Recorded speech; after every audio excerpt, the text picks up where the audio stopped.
இங்கிட்டு வந்து தள்ளி உட்காரு.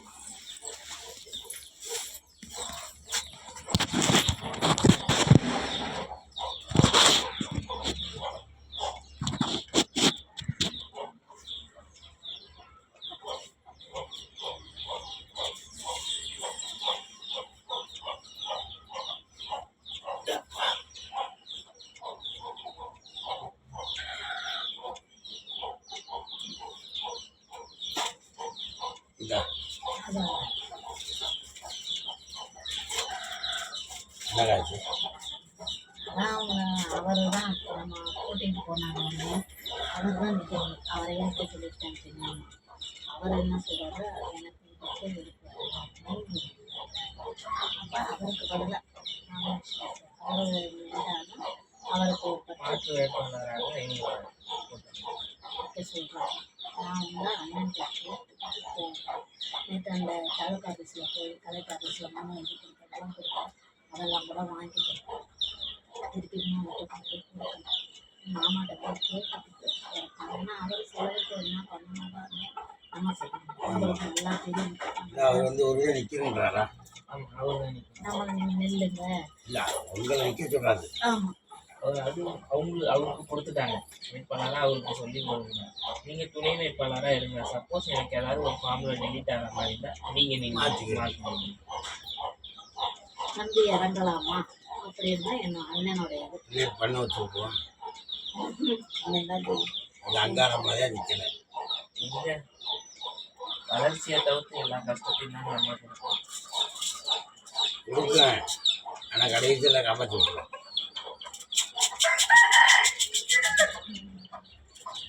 நம்பி இறங்கி போகலாமா?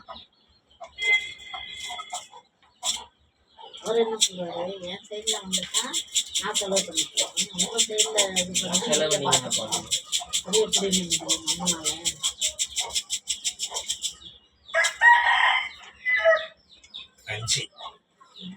அஞ்சு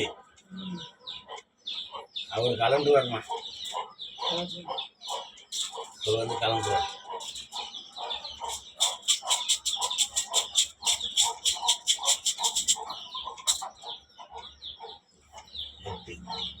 கழட்டி விட்டுருவார். உண்மையில நான் நடக்கிறதான் சொல்லுவேன். எனக்கு தெரியல, அதனால நான் அண்ணன் வந்து அவரை நம்பி இறங்கலாமா? அஞ்சு அஞ்சு தானே? இது மட்டும் தானே? இது மட்டும் தானே? இன்னைக்கு பார்த்தது இன்னைக்கு மாற்றம் வந்துடுறாங்க. அண்ணன் இருந்த தைரியம்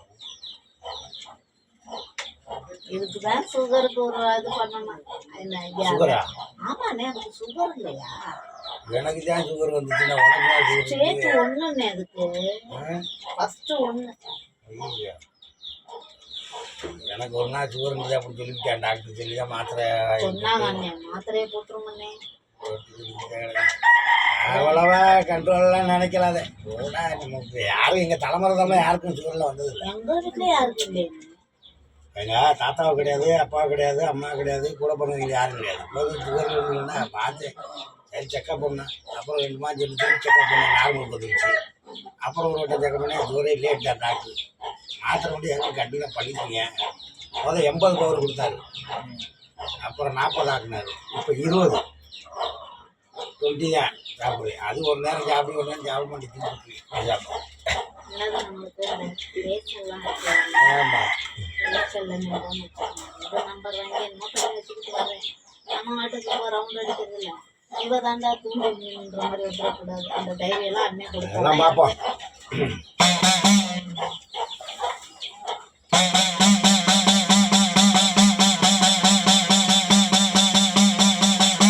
சுவாமி நான் கருண கருண என்ன அந்த கடவுளே வா இந்நேரம்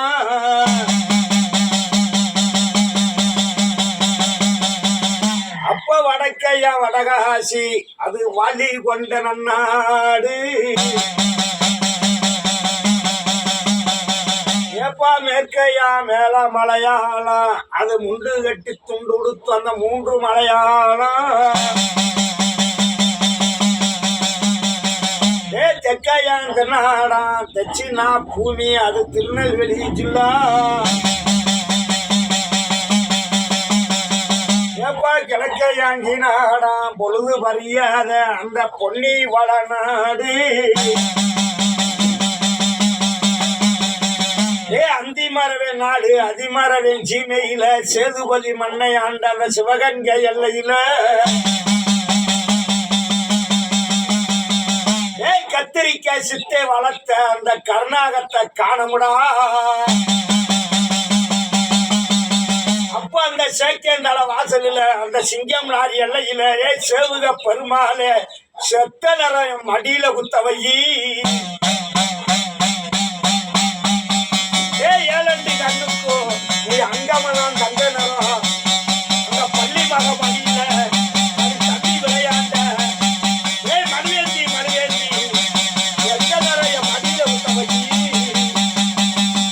ஏ உனக்கு அயில நீர் கூட்டாண்டா பஞ்சவரி போதைக்கு மக்கள சாராயத்துக்கு அது பகுமானம் பார்த்ததே ஏ கவா அந்த வெளியே போட்ட மண்டையில அந்த நட்டப்பட்டி காட்டுல நீ வசவம் குளத்துல பட்டிய கல்லுல நீ படுத்தா வளர்க்குற ஏ மயங்கிறா உன் பிள்ள மயங்கிறனப்பா ஒத்தலைய மடியில விட்ட வை ஹரே ராமா ஏய் கோவிந்தா இல்ல வேணாம் ஆண்டார் கொடுத்த வாக்களியானு அதிகாரப்படுறா கேட்டா தள்ளி படிவாச பயண பதவி ஓடியாந்த தள்ளி பல வருடங்கள் ஆனாலும் பகுமான ஓட்ட போய் யாத்தா ஈசுபதி உட்காந்துருக்கேன் அரவாத்த பூனாக கடிச்சா திருத்தாத கரண பாம்பு ஏய், தள்ளி அந்த அங்காள ஈஸ்வரி அடகாத்த பூனாக அதிகாரத்தோட உட்காந்துருக்கேன் இப்படி இருக்குன்னு உட்காந்து புள்ள ஏன் போட்டு அடப்புது அதிகாரம் அப்படி இறக்க வைக்குது பஞ்சு விட்டு மகடா வந்தது 10 பேருக்கு பதில் சொன்னதுல இன்னைக்கு பாலை அடைக்கிறதுதான் வருமானம் ஓட்டுறது அழகு பார்த்தப்படா அதிகாரம் பிடிக்கணும் ஏய், அதிகாரம் என் பிள்ளைக்கு இருக்கு அதிகாரத்தோட போய் 10 பேருக்கு பதில் சொல்லி வருமானம் ஓட்ட கூட நிக்கிறான் நின்றவே நின்றுட்டு போயிருக்கான் என் பிள்ளைக்கு கட்டுறதுல 10 பேர் ஆதரவு கொடுத்து வருமானம் ஓட்டி சம்பளம் அணிஞ்சு மாலை கழுத்தோட என் பிள்ளைய மடி நிறைஞ்ச பாப்பாத்தியா என் பகுமானம் ஓட்ட என் பத்திரி கூட வருவேன் அந்த அங்காளமா அதிகாரத்தோட உட்கார்ந்து அதிகாரத்தை விளையாட்டி ஊத்து குழுக வச்சு ஊமனை வீசி எந்த ஒரு பங்கமா பாதுகாக்க தனி பத்திரி கூட வர்றேன் என் பிள்ளைய மறக்காம போ சொல்லு சகலமா அடிச்சு காட்டுறேன் நிறைய அடிப்பேன் தடவை பிடிச்சு காட்டுறேன் போ போலீஸ்காரங்க போட்டு கேஸுங்க தேவையில்லாம போடுறாங்க ஏய்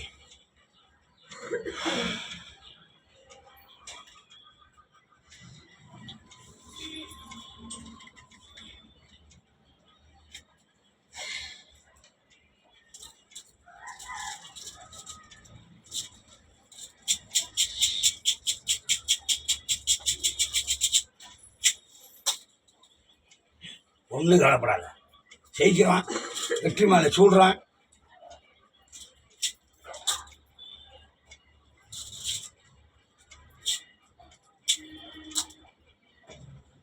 தைரியமா இருங்க அவர் கலந்துருவார் அதில் மாற்றமே இல்லை நேற்று போய் அக்கௌண்ட் எல்லாம் ஓப்பன் பண்ணாருன்னு சரி சரி நான் சொன்னேன் தம்பிட்டு உனக்கு 10 காசு இல்லை இப்படிடா இது கொடுத்துருக்கேன் என்னடா பண்ண போகிறேன் இப்போ என்ன மாமாட்ட போய் கேட்போம் மாமா உத்தரவு கொடுத்தா அந்த படிவாசப்படி ஏன்னா ஆழம் தெரியாம காலை விட்டு அப்புறம் அவதிப்படக்கூடாது நல்லா புரிஞ்சுக்கங்க அதனால அப்புறம் நான் சொன்னேன் எல்லாம் இருந்தாலும் செய்ய சொல்றாரு ஒன்று ஒன்று நம்ம செய்கிறோம்ப்பா ஆனாலும் நான் மாமா பார்த்து கொடுத்தா மட்டும்தான் அந்த படிவாசப்படி வந்துச்சு ராசி வந்துச்சு ராசி தெரியுமா உங்களுக்கு தெரியாது திமுகவில் இருக்காங்க திமுக மண்டல தலைவராக இருக்கு மண்டல தலைவராக தான் இருக்கு அது மேலே இருக்காது நின்றுச்சு தேன்மொழி அவங்க இருந்தாங்கல்ல அதை மேயருக்கு நான் நின்றா ஜெயிச்சுனான்னு கேட்டுச்சு நிற்காத போகாதன்ட்டு நின்றா தோற்று போவேன் சொன்னேன் மறுபடியும் போய் இது பண்ணிச்சு கடையில் விரட்டி விட்டு வெளியேறிட்டாங்க திருப்பி ஓடியாந்துச்சு நீங்கள் சொல்ல கேட்காம நான் பாட்டுக்கு போயிருந்து ஏகப்பட்ட காசை வாங்கி தின்றுட்டாங்க கேட்டுல சொன்னல தேவையில்லைண்டு சரி இந்த பதவியாச்சும் கரெக்டாக இருக்குமா, இது நிற்கும் நிலையாண்டுக்க. உனக்குன்னு ஒரு ஆஃபீஸ், உனக்குன்னு நிலையான பாட்டு கடைச்சல்கிட்ட ஒரு கட்டணத்தை கட்டி நம்ம வேற ஆளை தேடி ஒரு 5000 ரூபா கூட அம்மா அப்பா கால் இருக்கணும் கூட்டிட்டு போறேன். நான் இருந்ததும் இடையில நிற்கிறேன். என்ன பண்ண போறேன்னு சொன்னா ஏதாவது ஒரு அரசியல் வரணும். அவரை யதார்த்தமாக போய் நெட்டில் எடுத்து பார்த்தா அம்மாட்ட அரசு. சரின்னா அம்மாட்ட போய் ஒரு பொறுப்புலாம் கேட்க வேண்டிய போனேன். மனு தாக்கத்தான் விருப்பம் கொடுத்துருக்கோம். விருப்பமான கொடு அங்கேயும் காசு கொடுத்தேன். அங்கேருந்து ஒருத்தர் 5000 ரூபாய் போட்டு மனு தாக்கல் பண்ணேன். ஆனால் லிஸ்ட்டில் நம்மளுக்கு இவர் மத்திய தொகுதி நானும் கேட்டேன். நான் நிற்கிறேன் காரணாரு. சரி பண்ணிங்க எடுத்துக்கோங்க, நான் வடக்குக்கு நிற்கிறேன். அவர் தான் எம்ஜிஆர் மாதிரியே இருப்பார். டாக்டர் போட்டாங்க. கடைசியாக இங்கே வந்துக்கிற அப்பா என்னால் நிற்க முடியாதுப்பா, நீங்கள் நில்லுங்க, உங்களுக்கு கிடைச்ச சீட்டை எனக்கு எப்படிங்க, அது அந்த மனிதாவில நீங்கள் நில்லுங்க, நான் வேணா சப்போர்ட் பண்ணுறேன். அவருக்கு வாய்ப்பு வராது. இந்தியர் மாதிரி இருக்காரு. ஏதோ மேடை நடந்ததுல விளம்பரம் ஓட்டு கேட்க போகிறதுக்கு இடத்த போட்டு கூட்டி வருகிறாரே கட்சி தலைவரே இவருதான். கட்சி தலைவர் இவருதான். அந்த தலைவரை இப்போ நம்மளை கூப்பிட்டு நில்லுங்க, நீ எல்லாம் ஏற்பாடு பண்ணுறது. ஆனாலும் பயம் நான் அண்ணனுக்கு தெரியும் கலச்சி எப்படி இருக்குன்னு. அதெல்லாம் ஒன்றும் பயக்க வேணாம், தைரியமாக இருக்கு. போட்டு மணிக்கு தைரியமாக செஞ்சுக்கலாம். சரி பண்ணட்டும். அதை மட்டும் ஜெயிச்சுட்டோம்னா அவர் நினைச்சு போனால் பண்ணிட்டு இருந்தா தருவாங்க. நல்லது நடக்கும். ஒரே வார்த்தை சொல்லிட்டேன். அவ்வளோதான். அதுக்காக தான் நான் ஓடியாந்தேன். ஏன்னா பண்ணது இல்லாமல் நம்ம ஒவ்வொரு நிமிஷமும் பண்ண முடியல. காசு இருந்தால் தான் ஓட்டு போடுவாங்க. அம்மா இவருக்கு கொடுக்குது. இவரு வந்தாதான் நமக்கு கொடுக்க முடியும். அவரு நமக்கு கொடுத்துட்டா நேரம் நமக்கு கொடுப்பாங்க. 10 பக்காலமாக நிற்க ஜெயிச்சிடும். காலப்படாது, தைரியமாக. ஆசீர்வாதம் பண்ணி அந்த செல்லை எடுத்து கட் பண்ணி வீடியோ